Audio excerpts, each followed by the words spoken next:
Welcome to this week's episode of GeekStorm. We are filmed at Kokomo Toys and Collectibles in the heart of downtown Kokomo. I am Sean D. Hilton. This is Mike Allen Harrison.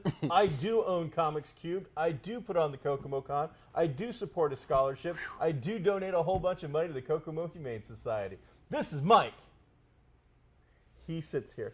I do things. You do, and you do them well when you do them. Shut up.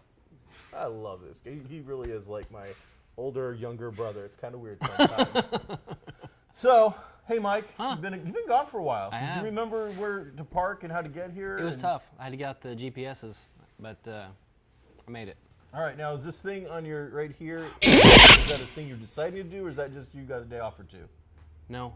That's a new choice? I cut my lip shaving. Really? And it like took a hunk out of it. Oh, and it's not healing because whiskers are poking out of it. Oh, wow. So it's taken like 2 weeks. Oh, wow, okay. So yeah, this isn't just like a... It's not a fashion statement. I'm not going all shaggy. It hurts, and let's not talk about it anymore. All right.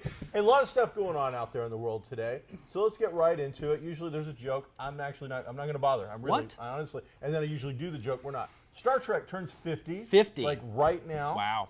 A lot of stuff going on. Facebook has changed emoticons and likes and stuff to Vulcan stuff and whatnot. Lots of historical things that happened on Star Trek, including the first interracial on-screen kiss in America. Correct. Was from them. Desilu, of course, was involved in Star Trek. Do you have? I know you're a big Star Wars guy, but do you have a favorite Trek moment or something you'd like to share with our audience today about your Trekkiness? Mine isn't necessarily anything about any particular episode because when that show was on, and I'm sure I probably saw it in reruns, but I do remember seeing it on Sunday afternoons, laying on the living room floor, you know, my folks on the couch, and so that's the only really memory I have of it at that time. And I saw quite a few episodes, but I sure back then didn't see them all because all you had was what was on that day, and that's it, and maybe you can catch one the next time. Reruns, no DVR, no full seasons, no Netflix. No. I didn't. My Trek was really Generations because that's when I was formed enough and felt like I was, investing in shows at that point anymore. But before that, it was all just silliness. Mine was my wedding. My bachelor party was me and my best man went and just one of the Star Trek films happened to open like right at that time, so we went and saw one of the Generations films. So. You know, I'm a big Star Trek fan, but I'm not overly geeky about it. Yeah, I like it.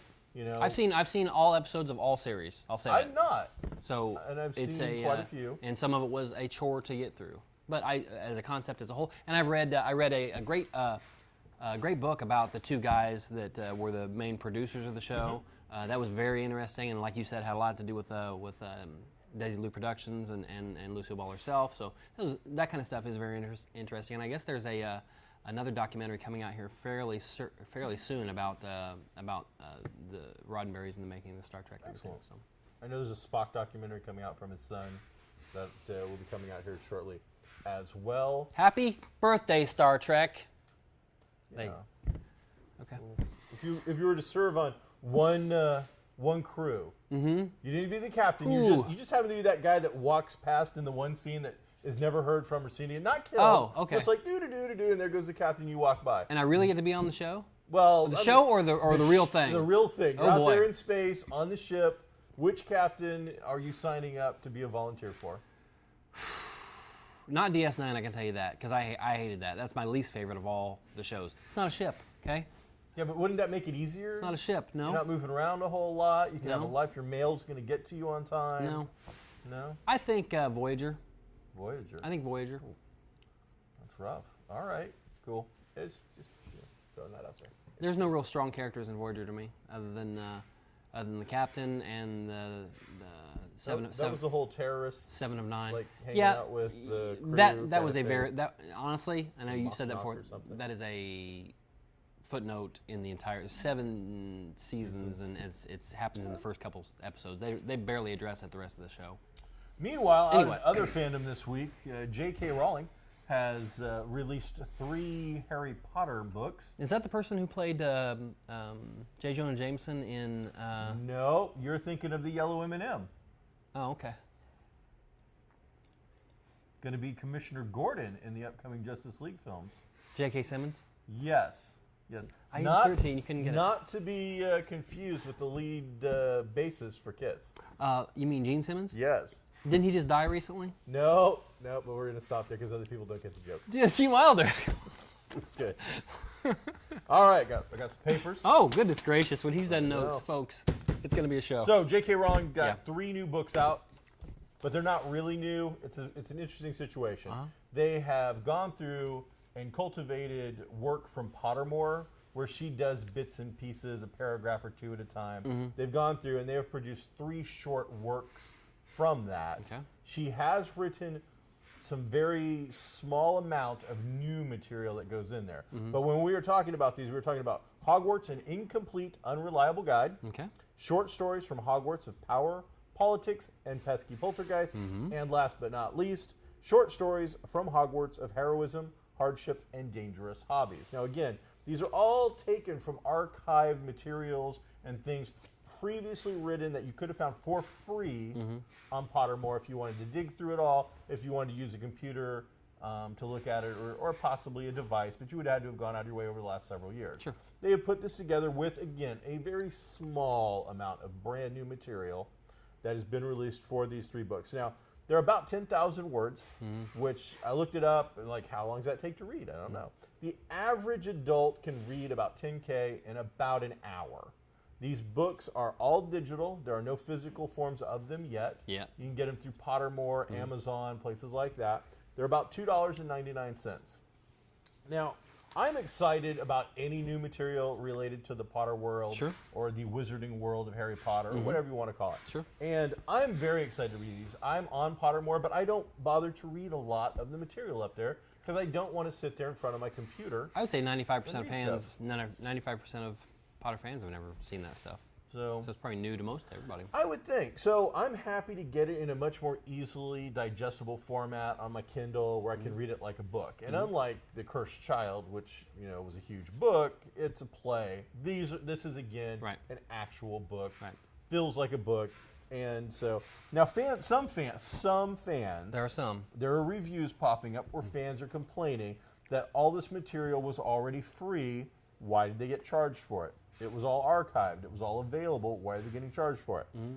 Nobody made you buy it. And now, this wasn't a sneaky bait and switch routine either that Pottermore or Rowling or the publishing group put together. They were very upfront about what material was in these books and said, this is all culled from all of these different sources. We're just going to package it up, and if you want it, there it is. There is a little tiny bit of new material, very little. I'm guessing 3 or 4 pages per book is new material. I haven't been able to actually get mine yet. I bought all 3 off of Pottermore, and having it delivered to my Kindle Fire seems to be some issue that I'm working on getting. But you've got the new movie coming out. You've got The Cursed Child doing incredibly well on stage in London. You've got the Cursed Child book, doing very well. At what point do fans, gotta quit griping? Fans will never quit griping about anything. Fans will gripe about Walking Dead. Fans will gripe about Harley Quinn. There will always be in any fandom. There will be that section of people that want to complain about something because it doesn't fit into their particular mold of how they want things to go. Those are the people that are usually the most vocal, and or even if they're not the people that are the most vocal, they're definitely the people that media picks up the most and or gets shared the most from friend to friend because, hey, this person's outraged. Well, that's squeaky wheel. Yeah, that's just the way it is. So I mean, if you're told up front that coffee's hot and you still buy the coffee, if you're told up front these are going to be bits and pieces of other stuff, but then when you do the review and you're like, oh well, this why did they charge me for this? That's what I don't. I understand we all have the ability and the right to gripe or to even not even griping, just have a conversation. But when I read something like, why did they do this? I'm sometimes confused. I'm like, did you somehow read a different thing? Did you read, I don't know, the jibbery jabbery version of the synopsis? You've got everybody, you've got the subset of people who complain about everything, and then you've got the even smaller subset of people who complain about the people who are complaining. So, some of us just want to have a conversation about things. I know. Thank goodness we used 10 minutes to do that. What's next? What do you have on your list? Oh, I've got a small list. What do you got? What do you got there? Well, I got all kinds of stuff, but I don't want to leave you out. So Thank you. That's awfully nice of you. One of the Let's most talk about something that you are in the world. interested in. Something you are interested in. This Lost Doctor Who episode. Tell me about that. I don't know about it. Turns out I got some stuff on that. Go ahead. Power of the Daleks is one of the lost episodes of Doctor Who. So the history here, very shortly, Doctor Who's been on for over 50 years, longer than Star Trek. Sorry. But in the 70s, the BBC saw no value in their archive and would literally erase film and then record over it again to use the film. Right. So there are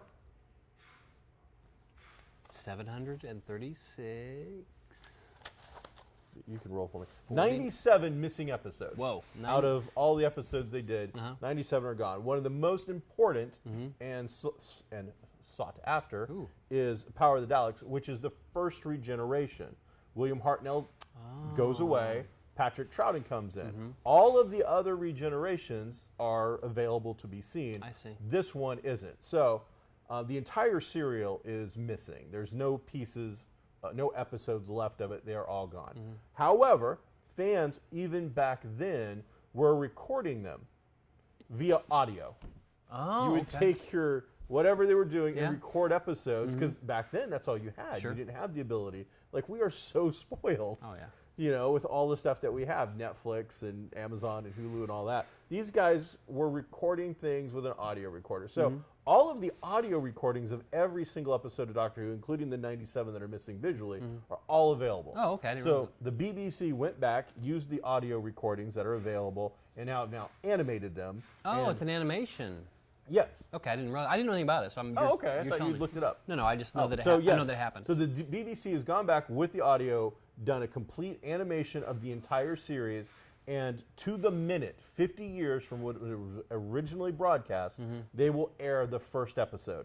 And then every 6 days after, until they've completed, I think it's a 6-episode series in this particular storyline, they will release a new one. Wow. So that's cool. You know, and my thinking is, I'm really hoping not only does it do incredibly well, I hope it does well enough that the BBC then will go back and actually figure out we can make so much money by animating all the missing episodes and then doing an actual marathon on BBC. So how many did they animate? I believe it's 6. Okay. That's pretty cool. So 50th version, animated version of the film, Patrick Troughton, 6 days. One episode will be released a day for 6 days before being made available in a wider capacity in other digital retailers on November 14th. That's awesome.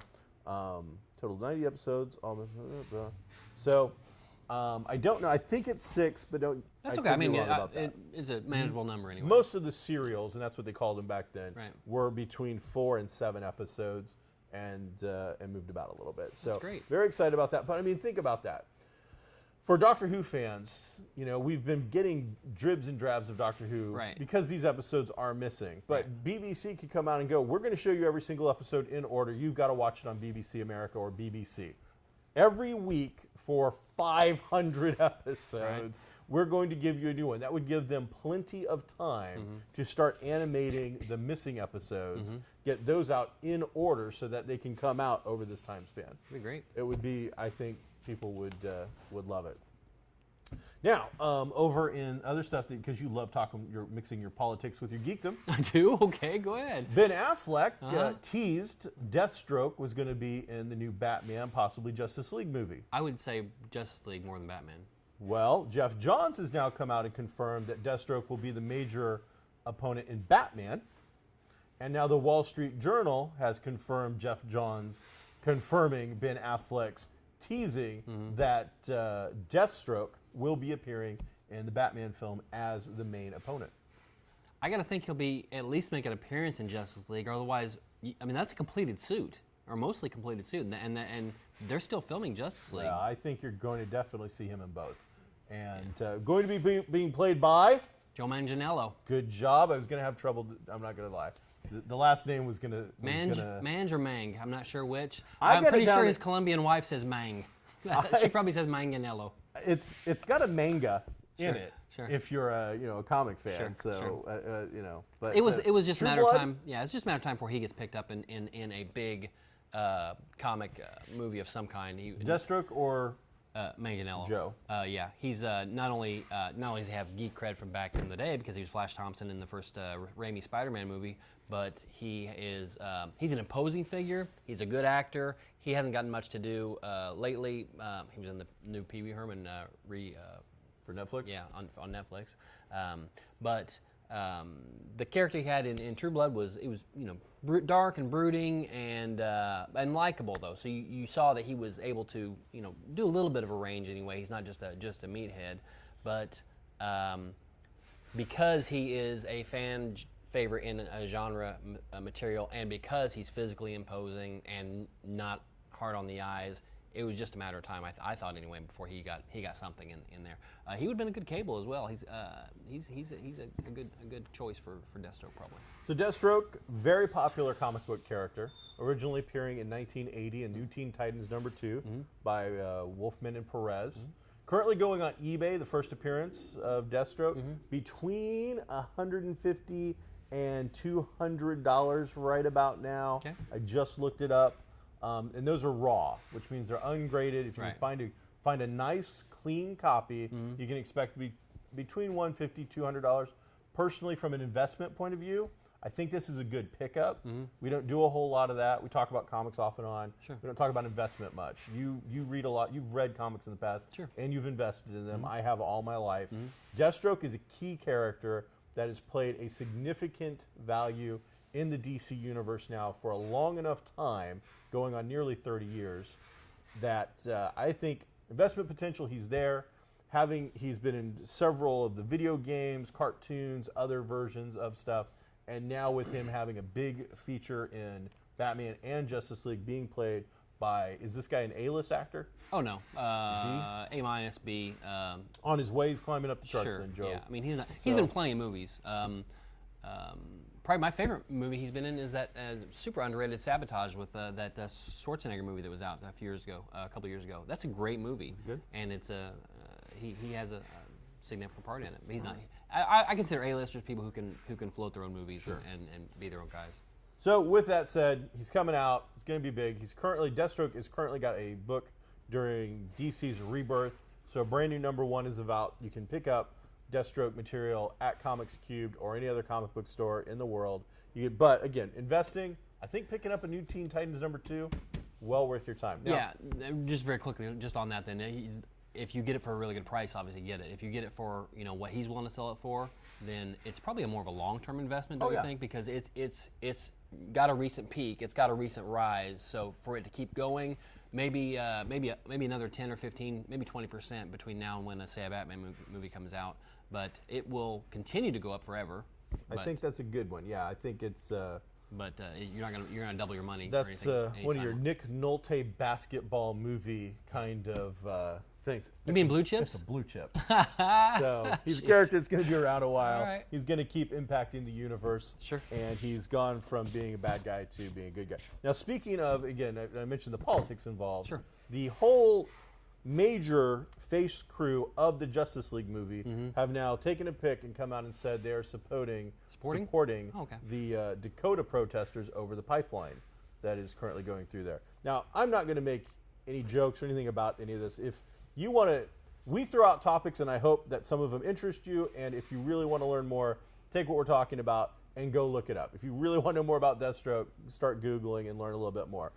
Right now, there's some major protests going over a pipeline from northern United States to Illinois, and it is going to cross over some American Native ceremonial burial grounds. Okay.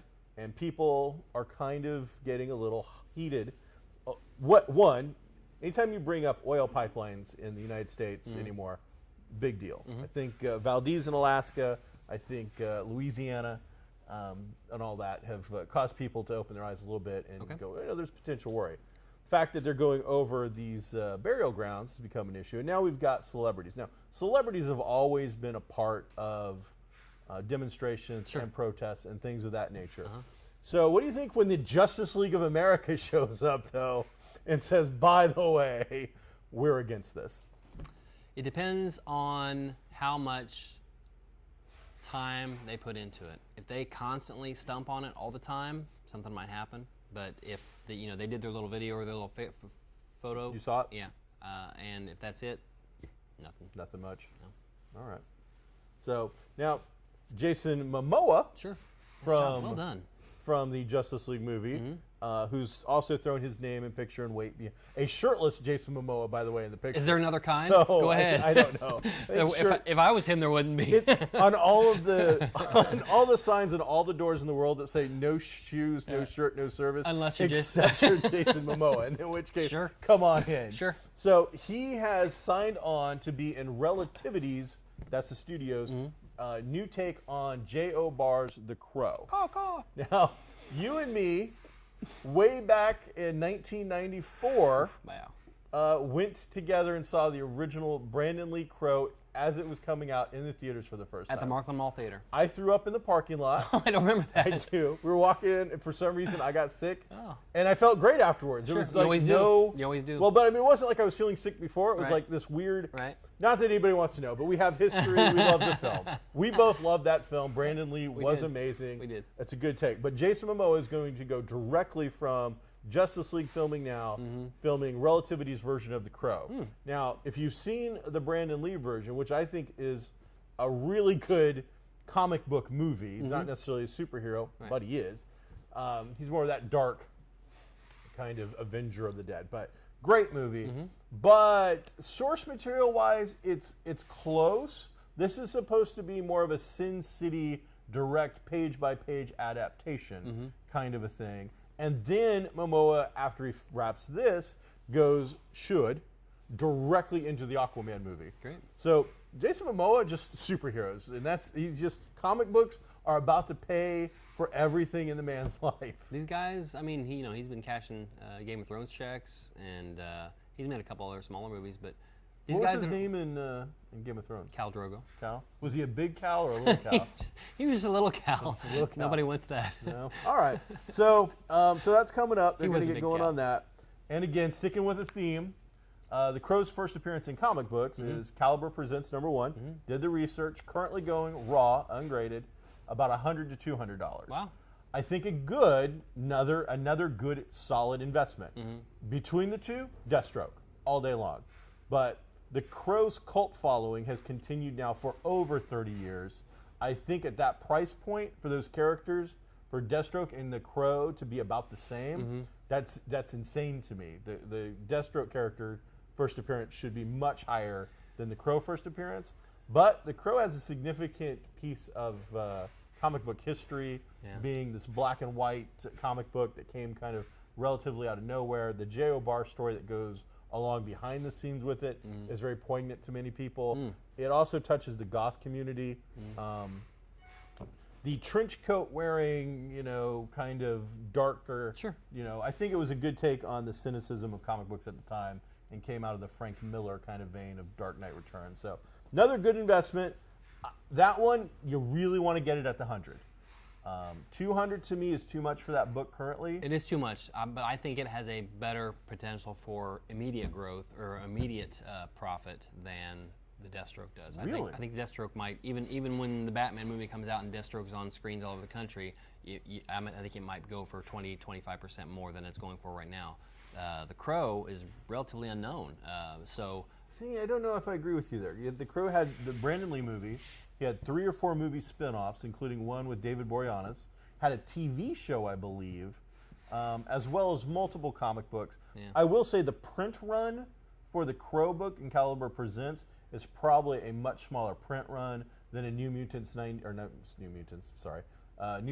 #2. So print run wise, a black and white comic from Caliber is going to have a less of a print run. So physical amount of copies existing in the world, I think the Crow probably has it.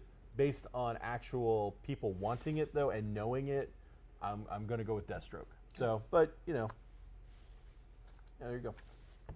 Hey, did you see? I did. Did you see? I don't know if I did. I might have.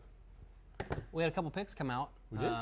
The last week or two, and I don't think you covered the one. Did you talk about the Ghost Rider pick? No, Agents of S.H.I.E.L.D.? we have talked about the fact that this is a Latino Ghost Rider, Right. and that he's the street racer multiple times now. But we Right. haven't talked about the picture because I don't think it had come out in time for our last episode. So It's just a real quick pic of him, Robbie Reyes, not the Ghost Rider, kind of leaning against the car, and it's one of the classic Chargers. It's not one of the newer ones, thank goodness. And that's about all you see. And there's, I guess, maybe they want it to be a viral thing, but they've done just a little bit of marketing with some found footage of this Ghost Rider, and it's about a 7-second clip where somebody sees a car drive by. Is that him? Is that him? And that's it. That's all you get. is the car on fire at It's least? dumb. No. It's And maybe we'll see that at some point. But for this was just the guy in the leather leaning against the thing, and he looked good. He looked as much like the comic version of that character as. it really is. It's just at this point, it's a guy who wears a leather jacket with, I think, is it the blue stripe? It's like a white stripe that goes across here. stripe. Yeah. Almost looks like the old school Western. Yes. Whatever you would call it, but a leather jacket. Yeah. Cool look. Like the fact that they are reaching out and not doing a Johnny Blaze. They're doing this other character who, the art and all that for that book was another good. And There's more. I don't know the number. That was Ghost Rider #1. Excellent investment potential right now. If you're a comic book fan and you're looking to buy something, go out and find the first appearance of. Marvel Spotlight #5. Is it Marvel Spotlight #5? Was Eddie, or what's his name? No, not Johnny Blaze. Oh. Johnny Blaze, that comic's, that's done left. That's already up there. It's $300 book easy. You're talking about this new guy? Yes, the I new don't guy. I think it's a Ghost Rider #1. I'm sorry I don't have the info on that, but what's the name of the character? Robbie Reyes. Robbie Reyes. First appearance of Robbie Reyes. Get out there, start looking for that book. Get it while it's still under $10, $20. Yeah, don't pay Absolutely. Don't pay more than 20. Yeah. So. Then the other picture we got was on the set of Spider-Man: Homecoming. Okay. A picture of the Shocker. Actually, it's like 3 pictures of the Shocker. They were behind Who's the in the scenes. costume? It is what's his name? Bokeem Woodbine is the Shocker. Bokeem Woodbine. Ooh. You would see if you see his face, and luckily it's right here. I doubt it. Yeah, well, no, it's gonna be there. I wouldn't bet money. And here's a picture of the. I'm not betting The Shocker any money. pictures are right there, and right there. One, I doubt it. There I don't. I know. You'll know him when you see him. All right. He's an African American actor, and he's a decent actor. And regardless, the costume the first shot I saw of it wasn't great, and I thought, oh, they're gonna mess around with it a little too much. It's not the classic, quilt, but it's similar, and so much so that after looking at the other 2 pictures and kind of really looking at them, I liked them, and they were good. There was, it's brown and yellow, and there's some lines, and it's just leatherish and stuff like that, but it's still pretty cool looking.